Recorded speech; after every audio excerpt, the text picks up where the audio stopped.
News కు స్వాగతం. ముందుగా హెడ్లైన్స్. శ్రీకృష్ణుడి స్ఫూర్తితో సుదర్శన చక్రం ఎర్రకోట వేదికగా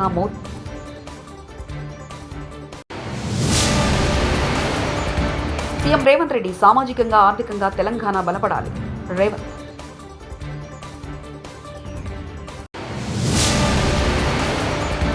విజయవాడలో జాతీయ జెండాను ఆవిష్కరించిన సీఎం చంద్రబాబు.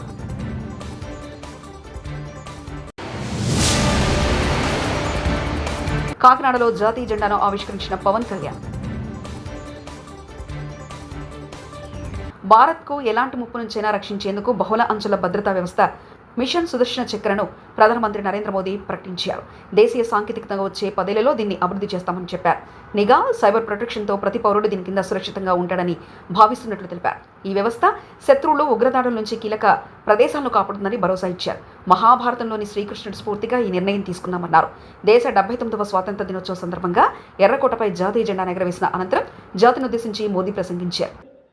हमारे देश के करोड़ों नौजवान, उसमें भी हमारी बेटियां, करोड़ों करोड़ों लोग मुद्रा से लोन लेकर के अपना खुद का कारोबार कर रहे हैं.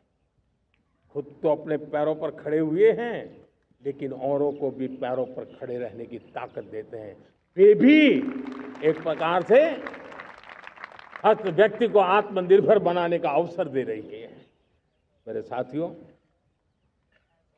विमेन सेल्फ हेल्प ग्रुप किसी का ध्यान नहीं था. पिछले 10 साल में विमेन सेल्फ हेल्प ग्रुप ने कमाल करके दिखाया. आज उनके प्रोडक्ट दुनिया के बाजार में जाने लगे हैं. लाखों करोड़ों का कारोबार हमारे विमेन सेल्फ हेल्प ग्रुप से. స్వాతంత్ర పోరాటంలో ప్రపంచానికి సరికొత్త మార్గం చూపించామని తెలంగాణ ముఖ్యమంత్రి రేవంత్ రెడ్డి అన్నారు. అహింసా పద్ధతిలో మహాసంగ్రామంలో గెలిచామని పేర్కొన్నారు. శుక్రవారం హైదరాబాద్లోని గోల్కొండ కోటలో జరిగిన 79వ స్వాతంత్ర దినోత్సవ వేడుకల్లో ఆయన పాల్గొన్నారు. ఈ సందర్భంగా ముఖ్యమంత్రి మాట్లాడుతూ పటిష్ట భారత్ కోసం నెహ్రూ ఎన్నో చర్యలు చేపట్టారని, నెహ్రూ హయాంలో దేశ ప్రగతికి బలమైన పునాదులు పడ్డాయని, పంచవర్ష ప్రణాళికలతో దేశాన్ని తిరుగులేని శక్తిగా మార్చారని తెలిపారు. మీ అందరికీ తెలియజేయడానికి సంతోషిస్తున్నాను. ఒకవైపు ప్రపంచ నగరాలతో పోటీ పడే లక్ష్యాలను నిర్దేశించుకొని, మరోవైపు పేదల ఆకాంక్షలు తీర్చే సంక్షేమ ఫలాలు అందిస్తూ ద్విముఖ విధానంతో మా ప్రభుత్వం పాలన కొనసాగిస్తుంది. మా ఆలోచనలలో స్పష్టత ఉంది, అమలులో పారదర్శకత ఉంది. అందరినీ కలుపుకొని అద్భుతాలు సృష్టించే సమ్మిళిత అభివృద్ధి విధానాన్ని మేము ఎంచుకున్నాం. పాలనలో పారదర్శకత, అభివృద్ధిలో ఆధునికత, సంక్షేమంలో సరికొత్త చరిత్రను రాస్తూ తెలంగాణను 20 నెలల కాలంలోనే దేశానికి రోల్ మోడల్గా నిలబెట్టాం. సంక్షేమానికి కేర్ ఆఫ్ కాంగ్రెస్ పరిపాలన, దీనికి చరిత్రే సాక్ష్యం. పేదలకు అందుబాటు ధరల్లో నిత్యావసర వస్తువులను అందించే ఉద్దేశంతో 1957లోనే ప్రజా పంపిణీ వ్యవస్థను ప్రారంభించి ఆనాటి ప్రభుత్వం పేదలకు న్యాయం చేసింది. 70 ఏళ్లుగా పీడీఎస్ వ్యవస్థ పేద ప్రజల ఆహార భద్రతకు భరోసా ఇస్తూ వస్తుంది. అదే స్ఫూర్తితో ప్రజా ప్రభుత్వం ఉగాది నుండి సన్న బియ్యం పంపిణీని ప్రారంభించింది. 13,000 కోట్ల రూపాయల వ్యయంతో 3,10,00,000 తెలంగాణ బిడ్డలకు సన్న బియ్యం అందిస్తున్నాము. విజయవాడ నగరంలో మున్సిపల్ స్టేడియంలో 79వ స్వాతంత్ర వేడుకలను ఘనంగా నిర్వహించారు. ముఖ్యమంత్రి చంద్రబాబు జాతీయ జెండాను ఆవిష్కరించారు. అనంతరం పోలీసుల నుంచి గౌరవ వందనం స్వీకరించారు. ఈ కార్యక్రమంలో ప్రభుత్వ ప్రధాన కార్యదర్శి విజయానంద్, డీజీపీ హరీష్ కుమార్ గుప్తా, ఉన్నతాధికారులు పాల్గొన్నారు.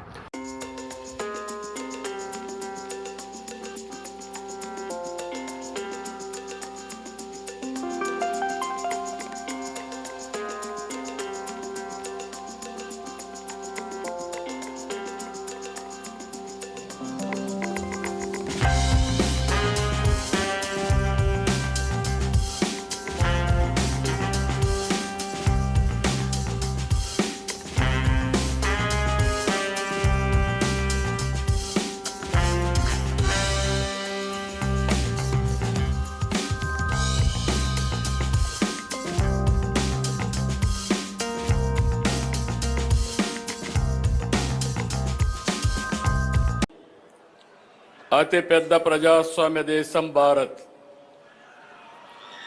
నేడు 79వ స్వాతంత్ర వేడుకలు జరుపుకుంటున్న శుభ సందర్భంగా భారతీయులకు, ప్రపంచంలోని తెలుగు వారికి, రాష్ట్ర ప్రజలకు శుభాకాంక్షలు.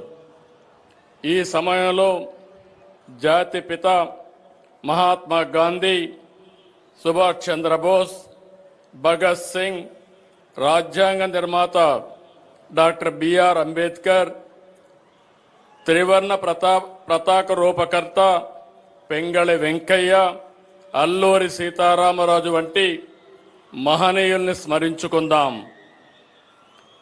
స్వాతంత్రం పొందిన 8 దశాబ్దాల కాలంలో దేశంలో అనేక మార్పులు జరిగాయి. ఇదే సమయంలో ఆంధ్రప్రదేశ్లో కూడా అనేక ఎత్తు పల్లాలను చూసింది. దేశంలోని తెలుగువారంతా ఒకే రాష్ట్రంగా కలిసి ఉండాలని నాడు కలలుగన్నాం. స్వాతంత్రానికి ముందే విశాలాంధ్ర కోసం పోరాడాం. అమరజీవి పొట్టి శ్రీరాములు ప్రాణత్యాగంతో కర్నూలు రాజధానిగా 1953 అక్టోబర్ 1వ తేదీన ఆంధ్ర రాష్ట్రం ఏర్పడింది. ఆ తర్వాత 1956 నవంబర్ 1వ తేదీన హైదరాబాద్ రాజధానిగా మొదటి భాషా ప్రయుక్త రాష్ట్రంగా ఆంధ్రప్రదేశ్ అవతరించింది. మళ్లీ తిరిగి 2014లో రాష్ట్ర విభజనతో 2 తెలుగు రాష్ట్రాలు ఏర్పడ్డాయి. ఇలా ప్రతిసారి కొత్త సవాళ్లతో రాష్ట్రం ప్రయాణం సాగింది. కాకినాడలో నిర్వహించిన స్వాతంత్ర దినోత్సవంలో AP deputy CM Pawan Kalyan పాల్గొని జాతీయ జెండాను ఆవిష్కరించారు. తొలుత ఆయన పోలీసుల నుండి గౌరవవందనం స్వీకరించారు. ఈ కార్యక్రమంలో అధికారులు, ఉద్యోగులు, విద్యార్థులు తదితరులు అధిక సంఖ్యలో పాల్గొన్నారు. సాధించుకున్నది ఈ రోజున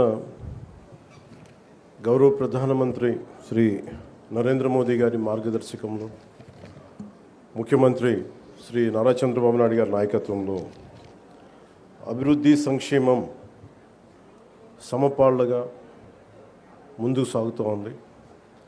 ఇచ్చిన హామీల ప్రకారం సూపర్ 6ని అమలు చేస్తూ మహిళలకి ముఖ్య ప్రాధాన్యత ఇస్తున్నాం.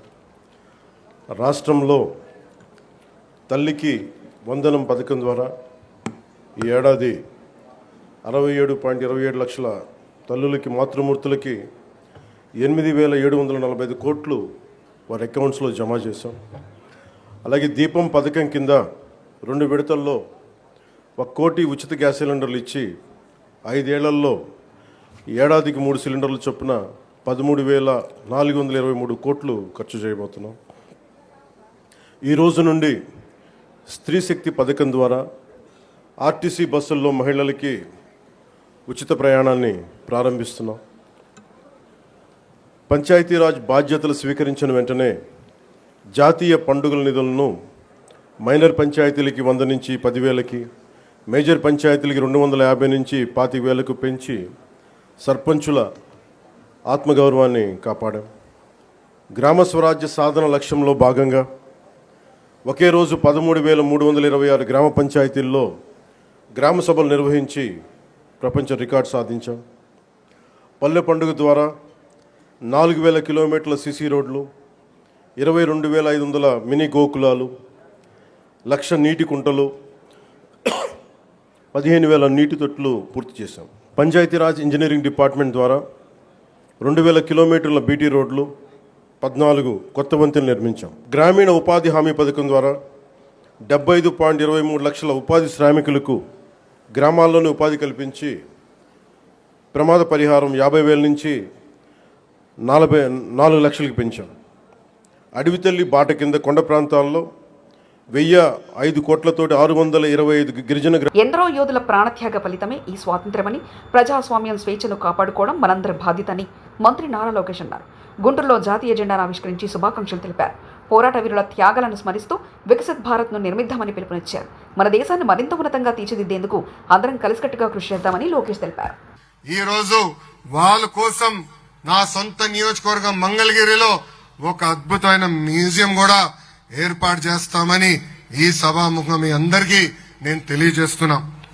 గుంటూరు జిల్లాలో జరుగుతున్న ఈ వేదికలో పాల్గొనడం ప్రజలు నాకు ఇచ్చిన వరం. మన జిల్లాలో ఉన్న పెదనందిపాటులో సహాయ నిరాకరణ ఉద్యమం జరిగింది. సైమన్ కమిషన్ కు వ్యతిరేకంగా గుంటూరు తెనాలిలో పోరాటాలు జరిగినాయి. క్విట్ ఇండియా మూవ్మెంట్ లో పాల్గొన్న తెనాలికి చెందిన 7 ప్రాణ త్యాగాలు కూడా చేశారు. మన జిల్లాకు చెందిన దుగ్గిరాల గోపాలకృష్ణయ్య గారు, కనగంటి హనుమంతు గారు, పర్వతినేని వీరే చౌదరి గారు, తమణంపల్లి అమృతరావు గారు లాంటి ఎంతో మంది దేశభక్తులు స్వాతంత్రం ఉద్యమంలో పాల్గొన్నారు. కులం, మతం, ప్రాంతం కంటే దేశం గొప్పది. కులం, మతం, ప్రాంతాల అతీతంగా దేశం కోసం మనందరం ఒకటవ్వాలి. అందరిలో దేశభక్తి ఉండాలి. ఈ సందర్భంగా పహల్గాం ఉగ్రవాదుల దాడి గురించి మాట్లాడాలి. పాకిస్తాన్ ఉగ్రవాదులు పహల్గాంలో దాడి చేసి 26 మంది అమాయకుల్ని చంపేస్తాం మనందరం చూశాం. గతం ప్రభుత్వం లాగా మనం కళ్ళంట నీళ్లు పెట్టుకుని ఇతర దేశాలకు వెళ్ళలేదు. మన దేశంలో ఒక పవర్ఫుల్ మిసైల్ ఉంది. ఆ మిసైలే మన గౌరవ ప్రధానమంత్రి నరేంద్ర మోడీ గారు. మనము సరైన సమాధానం చెప్పారు. ఆపరేషన్ సింధూర్ తో మన పవర్ ఏంటో ప్రపంచానికి తెలియజేశారు. ఈ దాడిలో మనం కొంతమంది సైనికులు కూడా కోల్పోవటం జరిగింది. అందులో మన రాష్ట్రానికి చెందిన మురళీ నాయక్ మనం కోల్పోయాం. మురళీ నాయక్ తల్లిదండ్రుల్ని నేను కలిసా. వాళ్ళకున్న ఒకే ఒక బిడ్డ మురళీ నాయక్. మురళీ నాయక్ సైన్యానికి వెళ్లాలని నిర్ణయం తీసుకున్నప్పుడు వాళ్ళ తల్లిదండ్రులు ఎదురు తిరిగారు. నువ్వు ఒకడే బిడ్డవి, నీకేమైనా అవుతే మా పరిస్థితి ఏంటని. ఆనాడు మురళీ నాయక్ చెప్పాడు, నాకేమైనా అవుతే మొత్తం రాష్ట్రమే కాదు ఏకంగా దేశం మీతో నిలబడుతుందని. అందుకే మురళీ నాయక్ లాంటి సైనికులు బార్డర్ లో పోరాడుతున్నారు కనుకనే ఈ రోజు మనందరం ఇక్కడ స్వేచ్ఛగా మనం ఈ కార్యక్రమం నిర్వహించుకోగలుగుతున్నాం. అందుకే మనందరం జై జవాన్ జై జవాన్ అని అనాలి. 2019 నుంచి 24 వరకు ఆంధ్రప్రదేశ్ లో చీకటి రోజులు చూశాం. గత ప్రభుత్వం 5 ఏళ్లలో 10 లక్షల కోట్ల అప్పు చేసింది. రాష్ట్రాన్ని 30 ఏళ్లు వెనక్కి నెట్టేశారు. గత ప్రభుత్వ హయాంలో అభివృద్ధికి అడ్రస్ లేకుండా పోయింది.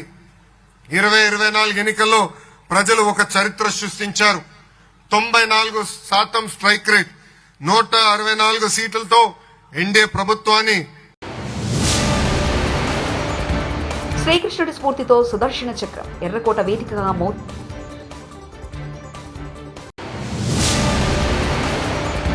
సీఎం రేవంత్ రెడ్డి సామాజికంగా ఆర్థికంగా తెలంగాణ బలపడాలి. రేవంత్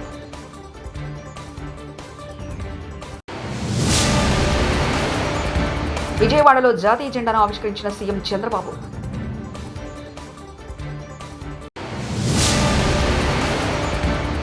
కాకినాడలో జాతీయ జెండాను ఆవిష్కరించిన పవన్ కళ్యాణ్. ఇవి బులెటిన్ విశేషాలు.